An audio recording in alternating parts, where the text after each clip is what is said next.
Sure We Can recita lo slogan nelle fiancate arancioni di uno tra i più noti vettori a livello internazionale. Oggi invece i conducenti di quei mezzi non ce l'hanno fatta, i dipendenti delle cooperative che per conto di TNT effettuano le consegne a domicilio non sono riusciti a girare la chiave nel cruscotto e a partire per il giro di consegne.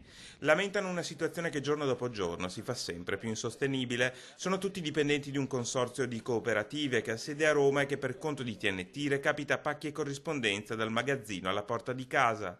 A farli arrabbiare, spingendoli a incrociare le braccia, è la mancanza di risposte da parte della cooperativa, dalla quale alcuni di loro attendono addirittura il saldo degli emolumenti dello scorso anno. Manca la 14ª nel 2011, manca la 14ª nel 2013 e poi ci sono degli arretrati stipendiali che ogni mese non è completo la busta paga. Sta peggiorando giorno per giorno. In queste condizioni penso sia difficile per tutti, anche perché appunto lavoriamo, siamo pagati in ritardo di 45 giorni, per cui se si lavora a settembre, per dire, lo stipendio dovrebbe arrivare a novembre, quindi è una situazione difficile per tutti, oltre al fatto che appunto non ci pagano. Annunciano di essere pronti a manifestare a oltranza i dipendenti, o almeno fino a quando non gli verrà garantito che saranno saldate le pendenze.